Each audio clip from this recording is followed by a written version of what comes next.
São Paulo, meu, é uma distopia cyberpunk no mundo real.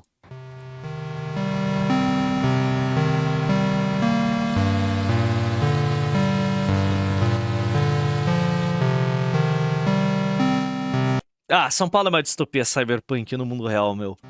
Não, São Paulo é bizarro. São Paulo é bizarro. Cara, um jeca curitibano, uma cidadezinha de humildes 1,7 milhão de habitantes, eu me assusto com a escala de São Paulo. Eu me assusto com a escala de São Paulo. É muito prédio, é muito alto, é muito, tipo, sabe, é muito... É uma cidade massiva e é, sabe, é estranho, é estranho. Curitiba é um bairro de São Paulo, se você quiser considerar. São Paulo é massivo, é bizarro, mas é legal. Tem uma vibe diferente. A Paulistânia Metálica tem uma vibe diferente, muito única. Que não tô falando de juízo de valor, é legal pra visitar.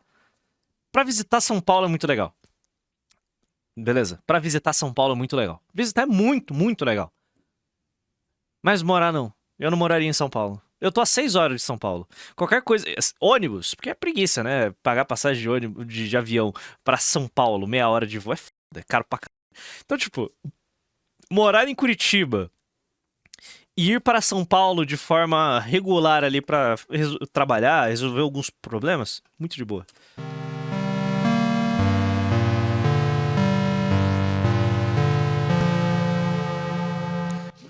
Bom, rapaziada, como vocês sabem, estou aqui no Brasil, né? Voltei aqui para São Paulo no mês passado e até agora eu não gravei nada aqui no Brasil porque vocês sabem que eu só existo na chuva, né? Eu fico em casa a semana inteira e aí quando eu vejo que tem alerta de temporal, eu falo, esse é meu momento, tá ligado? Então essa semana teve um temporal gigantesco na segunda-feira, deu até alerta na tela do celular, igual tinha lá no Japão, alerta de terremoto. Deu aqui alerta de tempestade, enchente e risco de destelhamento de Eu tive um alerta desses dias. casas. Todo tá me consumindo. Pela aventura, eu iria de agronomia. Pela estabilidade, eu faria farmácia. Aí quando eu vi esse alerta, eu falei, esse é meu momento de brilhar, né? Então, eu gravei uma caminhada aqui no centro de São Paulo, né? No meio da tempestade, na chuva. Acho que ficou bem legal. Eu gosto bastante da luz que fica, né? Das cores que dá para mexer quando fica nesse tipo de clima diferente, né? E eu queria aproveitar também e já pedir desculpa, porque Achei based. Achei based, achei conceito. no meio daquela bagunça toda, caminhando naquele temporal, ainda mais aqui em São Paulo, que eu não tô acostumado, né? Eu tava ali tão concentrado na caminhada que eu nem percebi, só depois na gravação eu fui ver e teve vários caras durante a caminhada que me reconheceram, me chamaram de longe, eu nem vi, simplesmente ignorei os caras. Parei de acompanhar o Baca porque ele meteu uns vídeos de ateuzinho chudra, chatão. É a vida, né, cara? É a vida. Então, é a vida. Já peço perdão pelo vacilo, caso esses caras estejam assistindo o vídeo, e já fica aí o meu alerta para futuras, caso aconteça de novo, se eu estiver gravando o vídeo e alguém tentar me parar e eu simplesmente ignorar você, saiba que não é por mal, saiba que é o meu hiperfoco em tempestade e caminhada na rua, que não me permite prestar atenção em tudo que está acontecendo. Mas, enfim, eu acho que ficou bem legal. Enquanto a gente vai andando, eu vou falando um pouco sobre por que São Paulo é, provavelmente, uma das cidades mais cyberpunk do mundo. Vamos lá. O criador do Cyberpunk, ele disse isso, sabe? O criador do termo do jogo do RPG de Cyberpunk. Ele falou que São Paulo é a cidade mais cyberpunk do mundo. Então...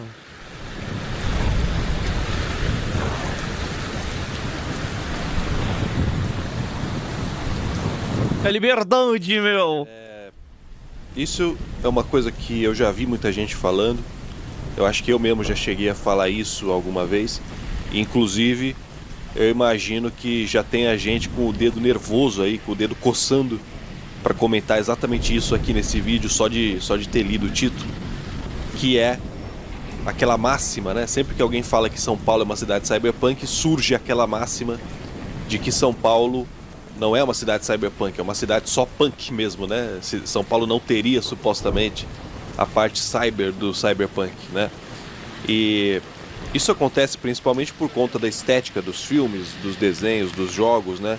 Que mostram aquelas cidades cheias de telões, cheias de neon, cheio de arranha-céu, aquelas cidades todas tecnológicas, né?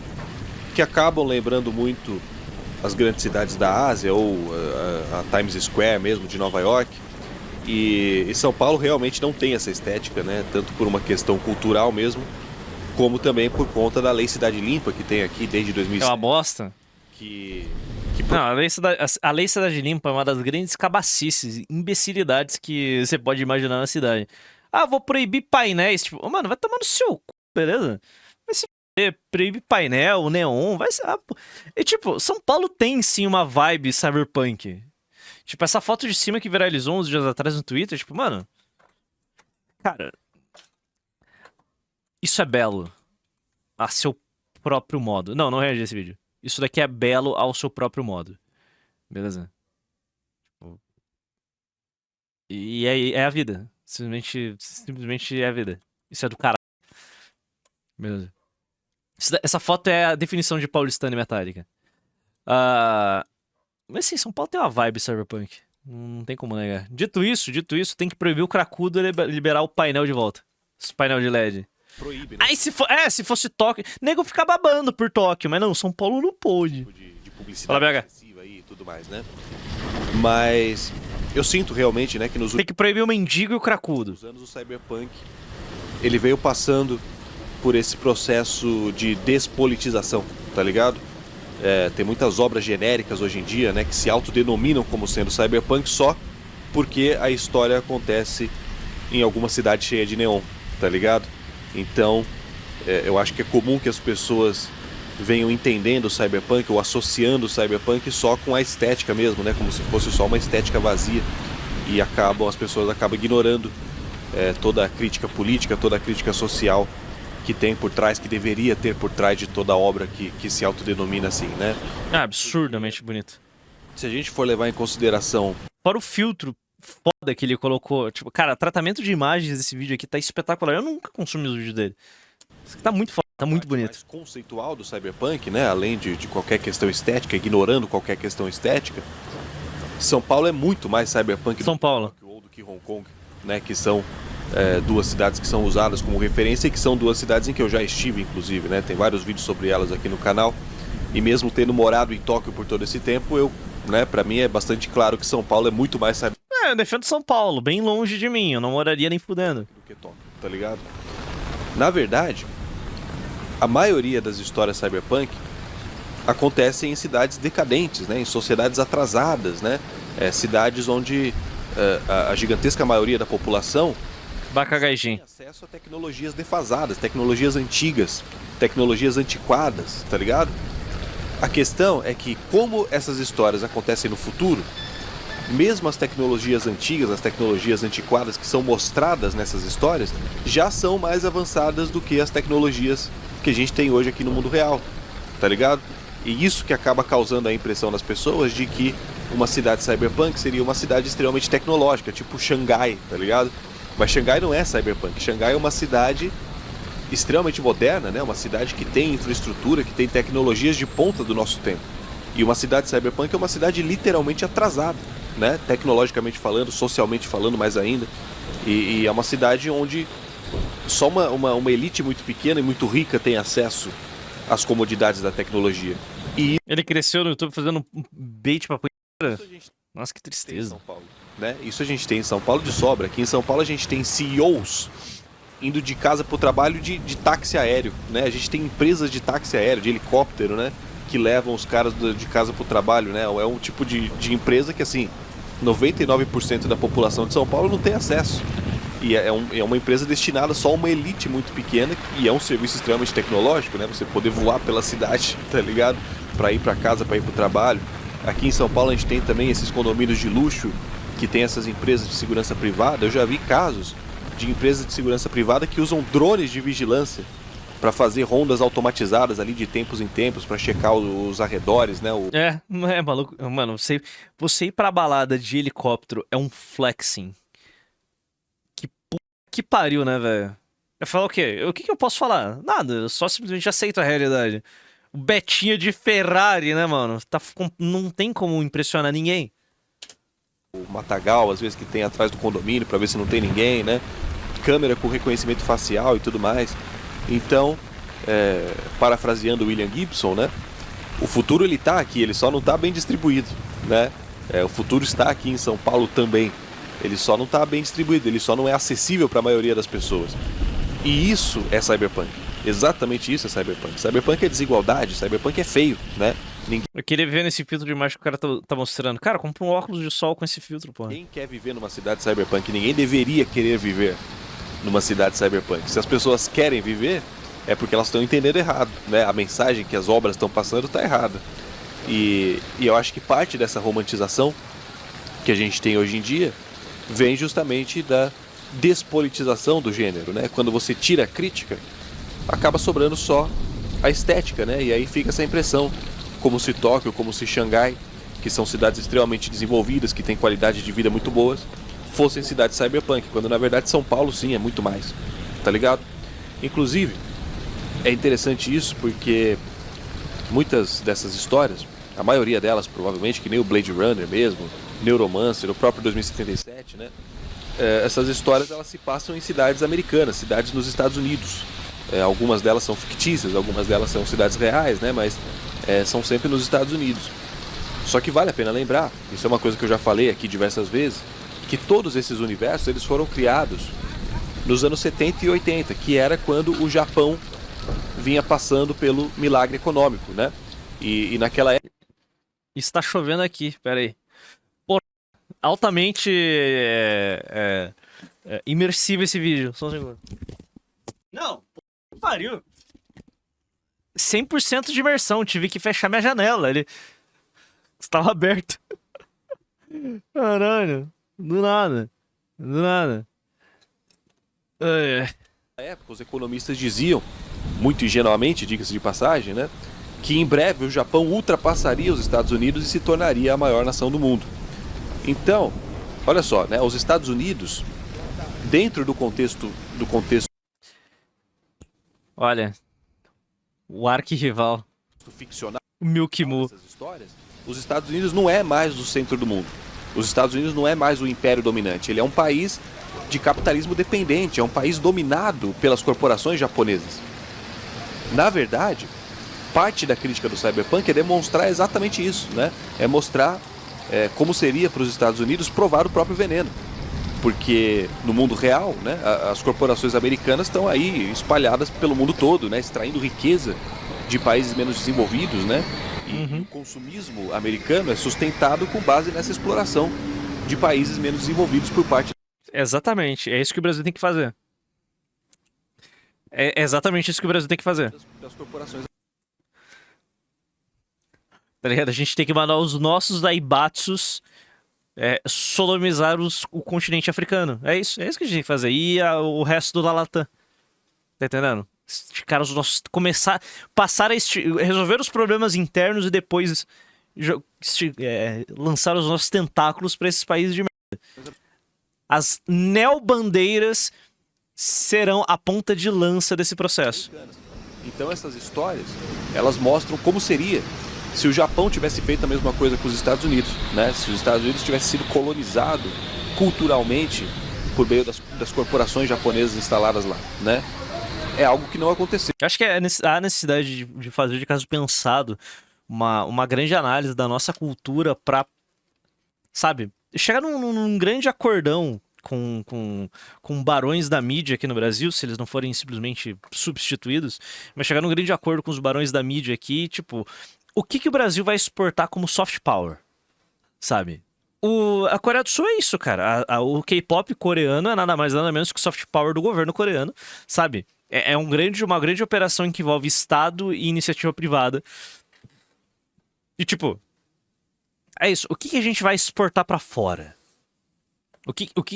Qual vai ser depois de resetar a cultura brasileira a um status em que ela volta a ser cultura? Tipo, o que a gente vai exportar pra fora? Qual foi o nosso produto de exportação por 10 anos, na década de 50? Bossa Nova. Até hoje, o mundo ouve Bossa Nova e pensa no Brasil. A gente conseguiu exportar isso, sabe? Tem que ser algo nessa vibe. Algo com... Mas não necessariamente Bossa Nova, o tempo já passou. O mundo consome outro tipo de coisa. Sabe, funk, a gente vai exportar funk pra fora? Ok. Vamos pensar o que a gente vai fazer com essa merda, sabe? Sei lá, vai ter que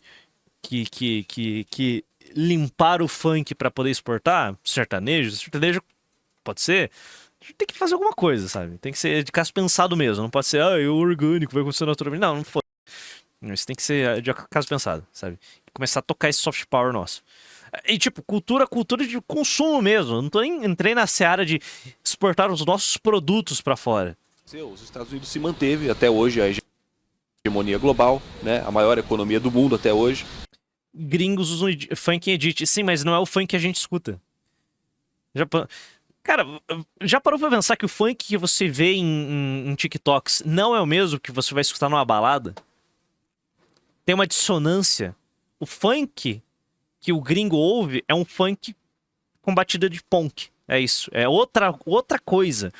Que não é o bagulho que tá tocando em balada brasileira. É outra coisa. É tipo, há uma dissonância. Ou seja, isso daqui é um produto de exportação, esta merda. Tipo, a Bibi Baby Doll é produto de exportação brasileiro. E a Anitta não é. Então, tipo, o que o público internacional quer que a gente exporte é o Brazilian Funk. Não essa merda desse funk que é consumido internamente. Tá ligado? É outra coisa. Mas é interessante notar que os Estados Unidos, dentro do contexto... Então cabe, basicamente, a gente começar a produzir artistas desse Brazilian Funk e exportar. Tipo, a Bibi Baby Doll. Exportação, tá ligado?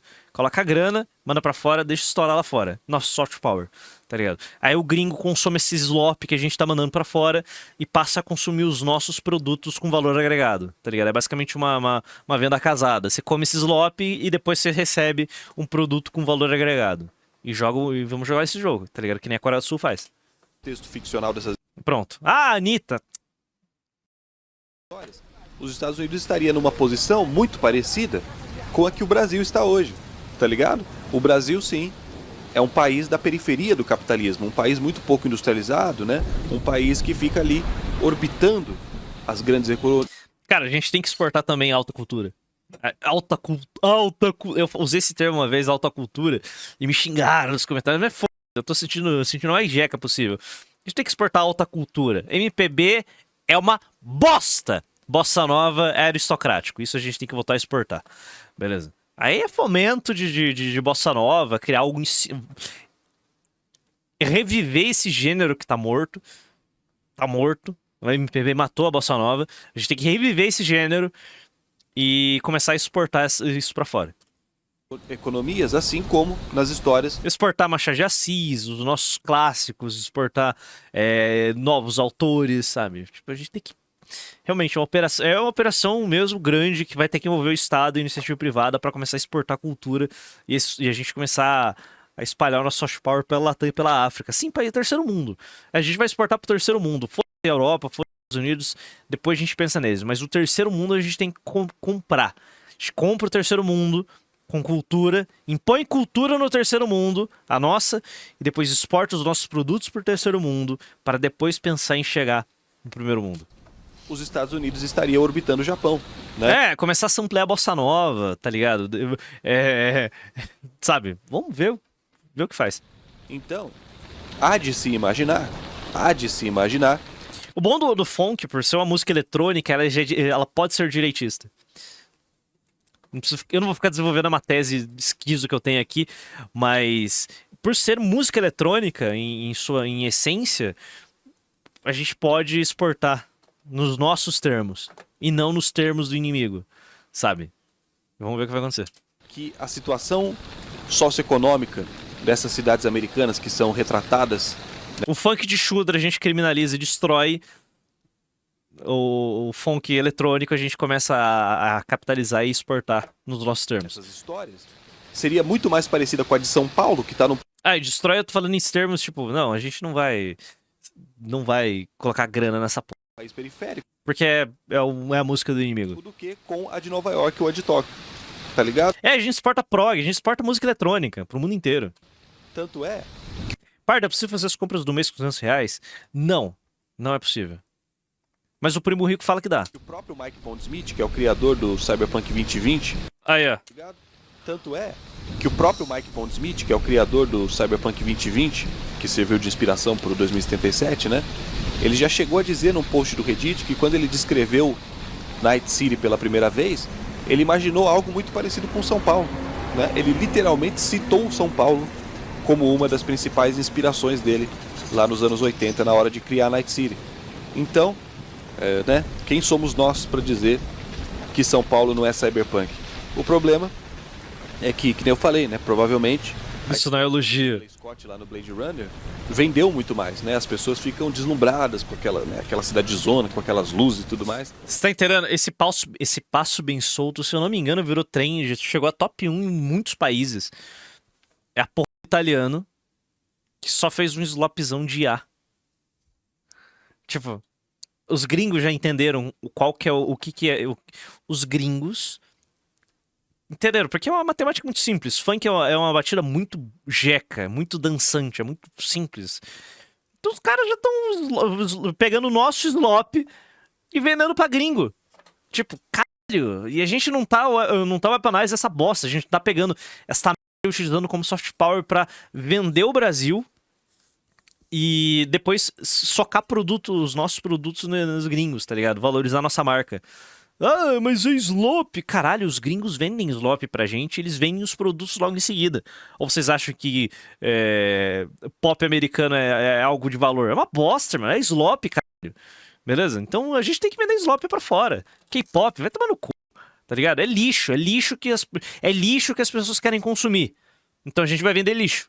Mas depois a gente vende o produto com valor agregado pra ganhar grana. Então, acabou que com o tempo o gênero ficou associado diretamente a alguns elementos estéticos. Então, tipo, o problema é que a gente não tem produto pra vender. Então, é uma guerra. Tudo que eu falo aqui é uma guerra de múltiplos frontes. Então, sabe, essa guerra cultural.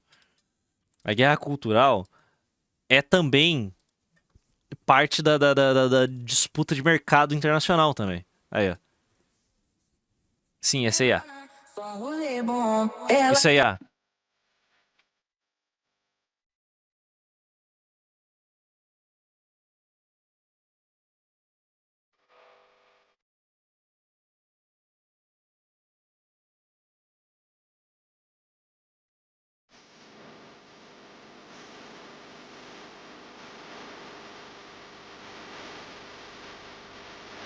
E a funk? Tipo, não é o funk que a gente consome internamente. É tipo, e gringo, isso é viral. Foi top 1 no mundo inteiro.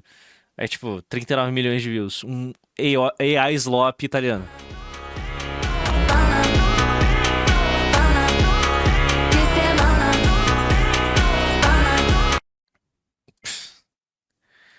Ai. Estéticos muito específicos que não necessariamente refletem o conceito da coisa, tá ligado? Porque além da desigualdade extrema, que inclusive se reflete na própria paisagem urbana mesmo de São Paulo, parece mentira, né? Parece mentira que Paraisópolis e Faria Lima estão a 9 quilômetros um do outro, né? 20 minutinhos de carro da sede do Google para uma das maiores favelas do Brasil, provavelmente da América Latina, né? Mas além de tudo isso, ainda tem diversas outras questões, inclusive a questão do hibridismo cultural, principalmente, né?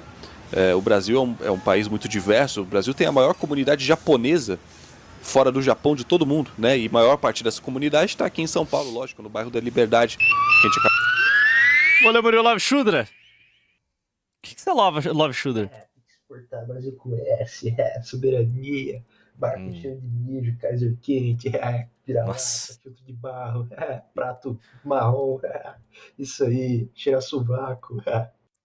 Nossa, na moral, o governo brasileiro. Tipo, o que eu tô querendo exportar funk é porque a gente pode exportar música eletrônica nos nossos termos. O que o governo federal quer exportar é isso daqui: pobreza, miséria, intoxicação alimentar, gonorreia.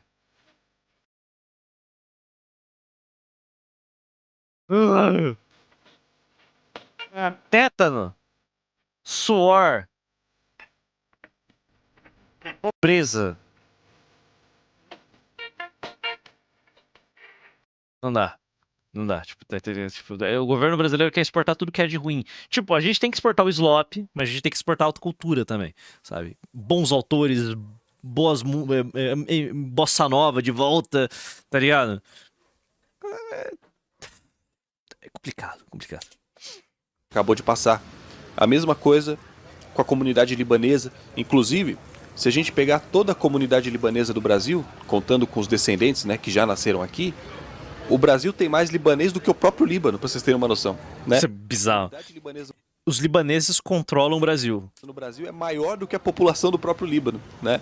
E a maior parte dessa comunidade, da mesma forma também, está aqui em São Paulo. A comunidade chinesa também, muito forte aqui em São Paulo, principalmente ali na região da 25 de março, né? Cada vez mais vem aumentando, já se estima que tenha pelo menos 200 mil chineses vivendo só na cidade de São Paulo. Nossa, sério? 200 mil China na...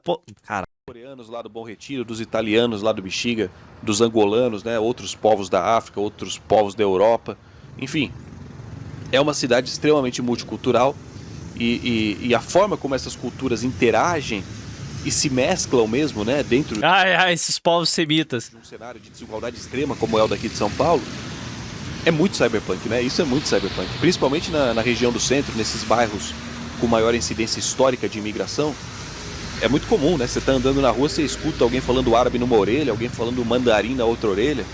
Tudo isso é muito interessante, né? Fora isso, também não dá para deixar de falar do crime organizado, Que catedral é essa, mano? né? Muitas comunidades aí. Caralho, nunca tinha visto. O crime organizado assume as funções de um microestado, né? Como se fosse uma cidade dentro de uma cidade, com uma economia independente, uma cultura independente, né? As milícias da mesma forma atuam ali como se fossem microestados, e até mesmo alguns desses condomínios de luxo de São Paulo que eu falei, né? Eles quase que funcionam da mesma forma também. Essas empresas de segurança, elas atuam quase como se fosse um microestado ali dentro das dependências daquele condomínio também, né? Então, nos dois extremos, né? Tanto na extrema... Enquanto a China exporta uma versão ruim do TikTok e consome uma versão boa, nós consumimos a versão lixo do funk e a Green consome a versão boa. a pobreza, quanto Beleza, automotivo é ok, tipo...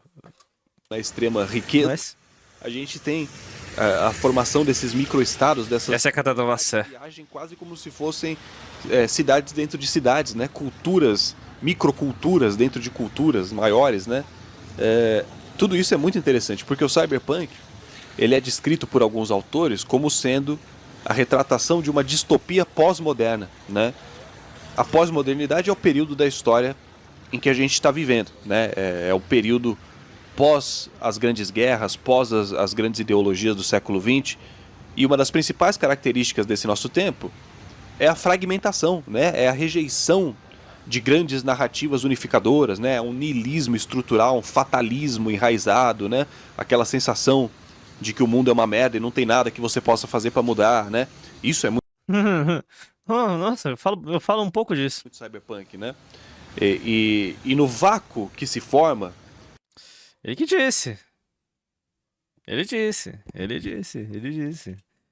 Rejeite essa mentalidade depressiva e abrace a mentalidade vitalícia. grandes ideologias, dessas grandes narrativas, começam a surgir pequenas tribos, né? Microcomunidades de pertencimento, que nem os caras falam, né?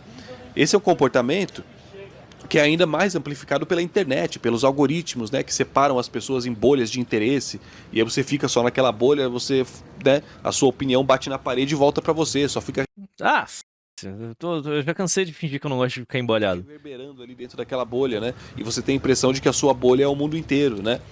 E Tecnicamente, né? em cidades Tecnicamente as redes sociais são construídas pra você ficar numa bolha. tão desiguais como São Paulo, a mesma coisa acontece a nível urbano, né?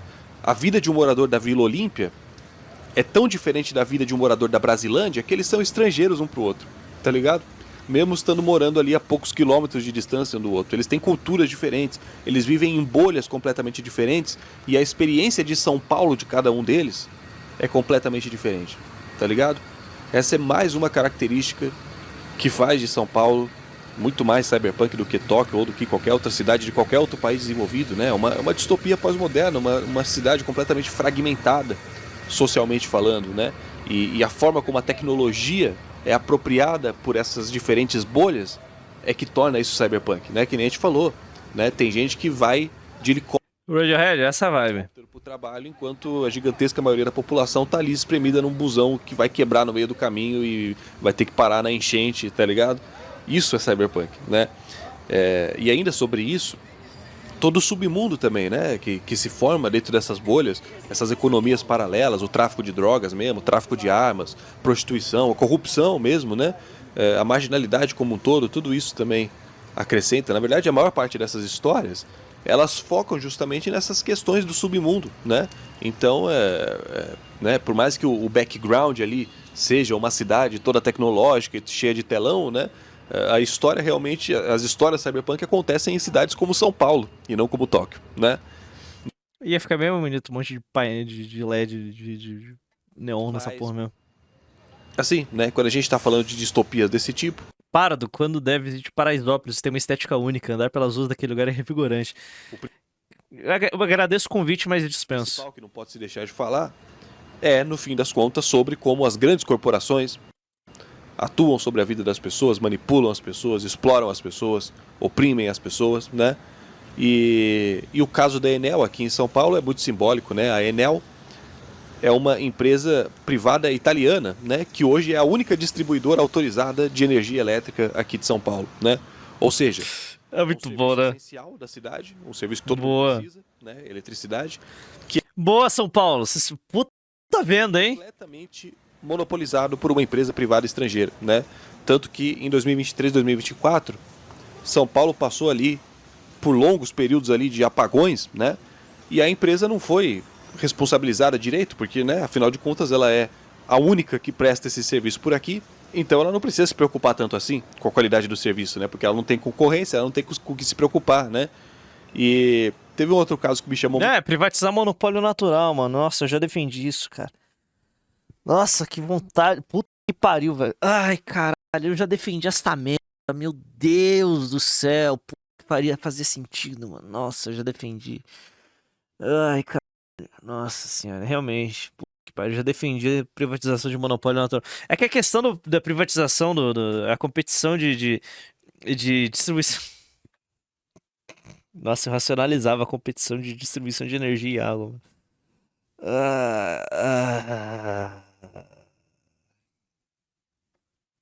muita atenção logo que eu voltei aqui pro Brasil, agora mês passado. Mola campista. Talvez, se eu for. A possibilidade.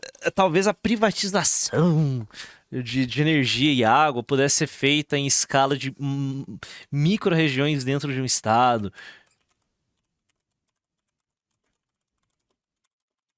Por exemplo, sei lá. Pegar deixa eu ver aqui. As micro-regiões do. Sei lá, vou pegar as micro-regiões do meu Paraná. Aí você privatiza, você cria competição entre as regiões, tá ligado? Ó, a empresa tal assume a região metropolitana de Curitiba, a outra empresa recebe a centro-oriental, e, tipo, sabe, você fragmenta ali, talvez seja possível. Deixa quieto. Que foi o caso dos ônibus de São Paulo que estão sendo apedrejados. Inclusive, eu já tava viajando uma ideia sobre talvez se houvesse a figura de uns como existem como existe em grandes metrópoles, tipo São Paulo, a figura do subprefeito, pudesse existir a figura do subgovernador para cuidar com poderes de governador micro-regiões dentro de um estado, tá ligado? Eu acho que esse seria algo que poderia funcionar, não sei. Comecei a viajar nessas ideias, tá ligado? Depois que rola, se, por exemplo, o estado do Paraná tivesse um status de um estado confederado, tá ligado? Ele não necessariamente tipo, não, o governador do Paraná tem muitos poderes, quase os poderes de um presidente hoje. Só não tem controle do exército, porque o exército ainda é da União, da União, e, sei lá, alguns limites, por exemplo, o Paraná vai poder, sei lá, mandar a sua polícia militar intervir num conflito na Argentina. Isso daí não dá. Entusiasta? Em Portugal, existem diversos distribuidores de energia e estações de tratamento de água. Então, é tudo privatizado, funciona bem, mas a competição, o Estado marreta que não se comporta. Esse é o caminho, tipo, eu não sou contrário à privatização da distribuição de energia.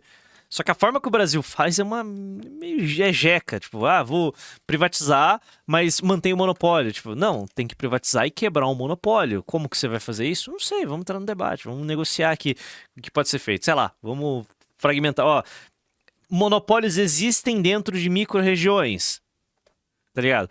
Aí a gente abre pra competição e, tipo, vende disputa licitação de 15 em 15 anos. Podia ser, tá ligado? Não abrir o mercado é a maior cagada. É a maior cagada. Tipo, contratos de 15 anos. Tipo, esse seria o caminho. Não. Todo estado que depende de repasse da União não deveria existir. Deveria estar sob o controle da União. Ponto. Estado foi deficitário por 5 anos, perdeu status de estado. Não, 10 anos. 2 ciclos eleitorais. Perdeu status de estado, seus 2 governadores serão presos. E essa parte dá pra negociar depois. Mas, tipo, sei lá, comecei a viajar sobre um Paraná confederado, em que o governador tem muitos poderes, e haver um sistema de subgovernador para gerir melhor cada micro-região do estado. Acho que seria interessante. Anyway, toca o barco. Apedrejados nas ruas, eu não sei se vocês viram isso. Esse é um problema que está acontecendo ainda agora. Parece que até julho desse ano Sim, já existiu o estado do Iguaçu. já tinham sido Era um estado fake, né? mais de 800 ônibus apedrejados nas ruas. E o pessoal que pega busão aqui de São Paulo tá com medo, tá ligado? Eu vi o pessoal sentado na janela protegendo a cabeça com a mochila, com medo de ser atingido com uma pedra, né? Quando o ônibus não tá tão lotado, o pessoal tá até evitando sentar perto da janela para não ser atingido por pedra, para vocês terem uma noção. E aí, eu vi uma reportagem na TV que tinham acabado de prender um morador de rua que tinha sido flagrado tacando uma pedra na janela de um ônibus. Nossa, esse lugar alaga? Pergunta boba, né? Tinham Mas, acabado de tipo, vejo poucas bocas de lobo e muito concreto. Top. prender um morador de rua que tinha sido flagrado tacando uma pedra na janela de um ônibus.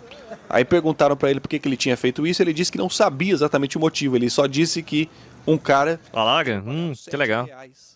Pra ele tacar pedra em um modelo de ônibus específico toda vez que ele passasse. E aí, Esse lugar tem uma beleza. Esse lugar é bonito. De um jeito urbano. Mas é bonito. Caralho. É que eu não andei nessa parte. Olha, Todinho. Todinho mandou R$ 10. Cada bairro de uma cidade decide a cada ano qual empresa faz o serviço. Não. Cara, economia de escala. Questão de distribuição de água e energia é um negócio muito complexo, é muito caro. Não dá pra ser decisão municipal. Acho que o mínimo de fragmentação ainda, na minha visão, o ideal. Na minha visão de Jeca Insight agora, seria a divisão por macro-região, porque é uma população um pouco maior, sabe? É um território maior. Então, sei lá, eu acho que por cidade seria uma cagada. Tá ligado? As cidades seriam todas fragmentadas. Será que seria feito? né, até o momento desse vídeo, pelo menos, o caso ainda não tá 100% resolvido, tá ligado? Mas Falou, Sr. uma Urbanante. das principais linhas de investigação da polícia era sobre uma disputa entre 2 das empresas privadas que administram os ônibus daqui de São Paulo, né? Uma dessas empresas estaria pagando moradores de rua para eles danificarem os ônibus da empresa concorrente. Quando eu escutei isso na TV, eu falei, mano, não fica mais cyberpunk do que isso, tá ligado? Não fica mais cyberpunk. Mano, parece plot mesmo, parece uma quest secundária do Cyberpunk 2077, tá ligado? Mais uma vez, né? Se é que vai ser confirmado que foi As guerras corporativas já começaram, rapaziada. Já temos guerras corporativas. Por enquanto, a linha de frente são os mendigos. isso, que é esse mesmo caso, né? É um serviço essencial da cidade de São Paulo, nas mãos de empresas privadas, né? O transporte público nas mãos de empresa privada, que literalmente estão colocando em perigo a vida dos clientes deles, né? Dos passageiros dos ônibus, por conta de uma disputa comercial, né? E não só isso, mas ainda por cima, uma empresa privada se aproveitando ali da desigualdade, se aproveitando da miséria, Santa Petita, velho Gaspeto. pagando esmolas ali para moradores de rua cometerem crime no nome dessas empresas, né? É isso, né? Cyberpunk é exatamente isso. São as pessoas, o povo tendo que se virar para conseguir sobreviver, mesmo que seja na ilegalidade, na marginalidade. E, lógico, né, as grandes empresas se aproveitando dessa vulnerabilidade para poder, enfim, conduzir ali os negócios deles, lucrar cada vez mais se aproveitando da miséria do povo, tá ligado? Usando esse povo muitas vezes como bode expiatório. Par, tem um problema em dormir só 6 horas por dia. Depois eu chego do trabalho, assisto a live, depois eu trabalho na minha criação de conteúdo. Cara, tem grandes problemas. Eu tô tentando arrumar meu sono tem meses. Olha, tadinho. Sou engenheiro elétrico e trabalho na área. Água não sei. Energia dá certo porque a infra do país inteiro já é interligada. Fragmentar... R$10. Sou engenheiro elétrico, trabalho na área. Água sei. Energia dá certo porque a infra do país inteiro já é interligada. Fragmentar mais ou menos ele muda nada para o cliente, é questão de organização apenas. Mas a responsabilidade da produção de energia, ela não é do Estado brasileiro, ela é da empresa que assumiu aquele contrato, sabe? Apesar de ser interligado. Eu não faço ideia de como funciona. Tipo, o que seria feito? Eu não sei. Todinho, você que trabalha lá, desenvolva uma proposta de fragmentação em micro-regiões dentro de um estado dos contratos de fornecimento de energia, sabe? E abrindo pra concorrência, tá ligado? Que tenha 50 empresas disputando contratos no Brasil, ótimo. Vamos ver o que acontece. Tipo, sabe, com métricas bem objetivas, vamos ver o que acontece. Conectar mais empresas na rede funciona. Ok. Enfim, por essas e outras é que São Paulo é sim uma distopia cyberpunk do mundo real. Muito mais do que qualquer cidade japonesa, do que qualquer cidade chinesa. Tem a produção e a distribuição. Acho que as empresas cuidam da distribuição e manutenção de postes. Eu não sei. Proposta: abre competição para a distribuição, o consumidor escolhe a qual contrata.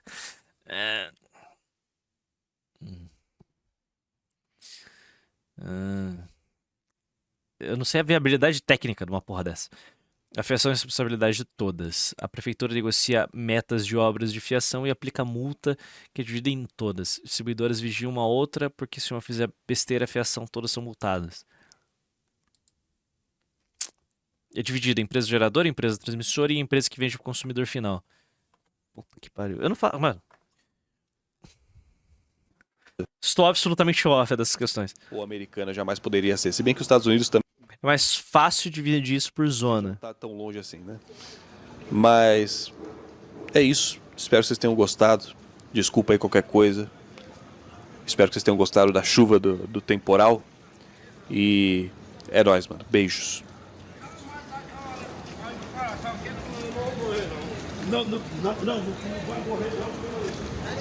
O vídeo é bonito.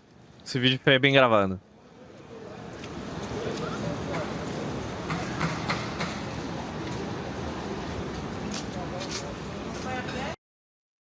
Preciso dar uma volta por Sampa, né, meu? Preciso dar uma volta por Sampa e dar um look nesses lugares. Eu não andei por ali, não.